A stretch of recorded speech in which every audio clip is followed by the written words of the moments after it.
I know some of you have cabins up in the Boundary Waters, and others have family or friends who live out near Colorado Springs. And so over the course of the last couple summers, have been thinking a lot about the wildfires that rage and what happens as they move through the land. What happens to the homes, the lives, the creation that is there. I remember talking once with an environmentalist. We talked about the challenges of the wildfires and the freedom that is there in how it moves with the wind, and it goes from one place to another and hopscotches over creek beds and roads. But this environmentalist also talked about what happens as those fires rage and then subside. And that there are pine cones that wait for the heat of that fire, for the seeds to be released and to take root in the ground.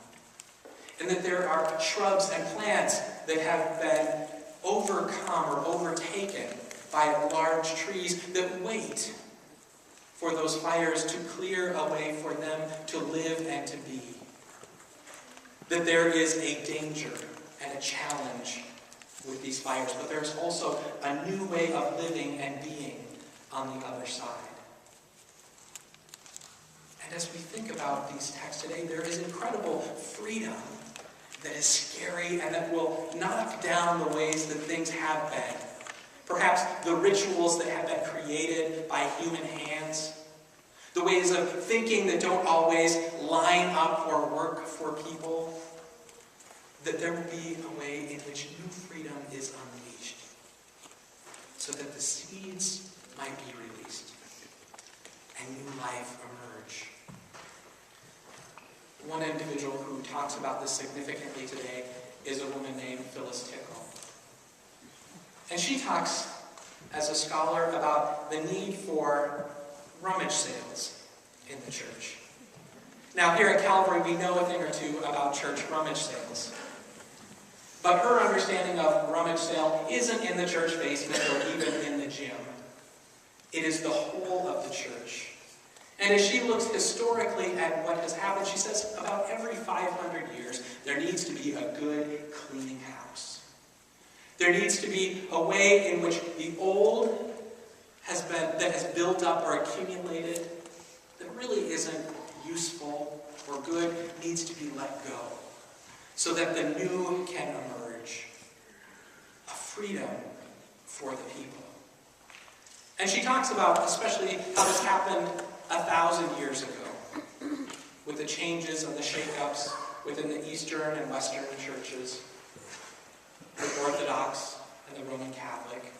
She talks about how with the Reformation there is this happening again. So 500 years ago, where there is a shake-up and a talking about how people might be invited in and cared for and lifted up and equipped.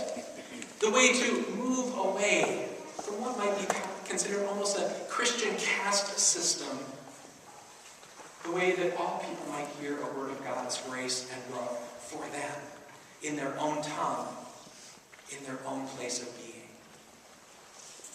Well, guess what?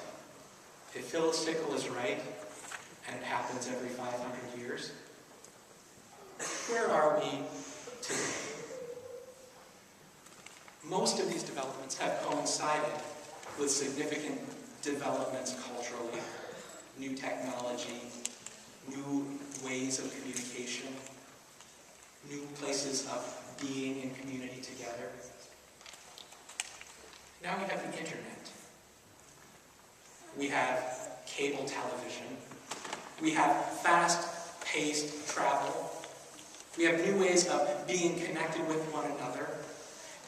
And we have the greatest scientific discoveries we have known in ages and ages, along with great responsibility.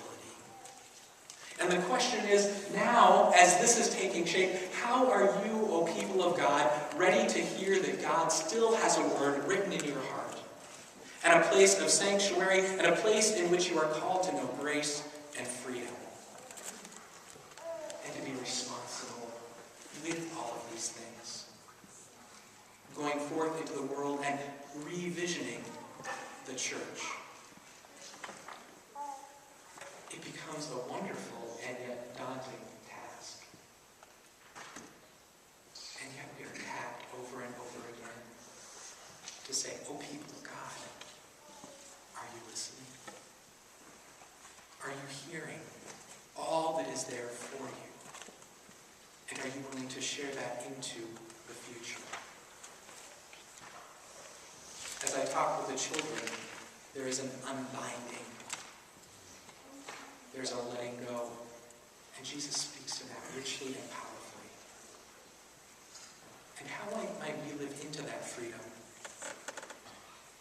Will we find new ways of serving neighbor here or around the world? Will we think or talk differently in terms of theology and some of the things that have been passed on to us? Will we allow ourselves to reimagine or be creative?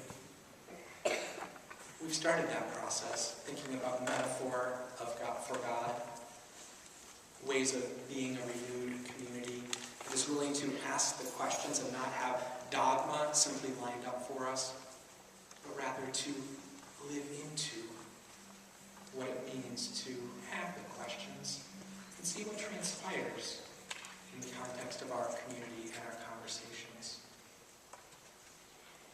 Will we be a people who continue to seek out avenues for justice? Johanna, I loved that you lifted up the idea of black and white people coming together in a church. Because even though that's a fairly recent development, it's easy for us, like the people in the gospel, to say, we have this as our heritage, and not reflect back far enough to remember the challenges that have been, or the way things were.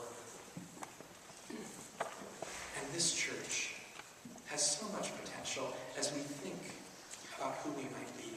I say this church as a congregation, but also this church as a Lutheran witness, that still continues to say God's grace is sufficient, that community is equipped and empowered as the priesthood of all believers, that we come to the cross and we lay ourselves bare. And that is a place where perhaps today it is most effective to end. You see, we look at the cross as a symbol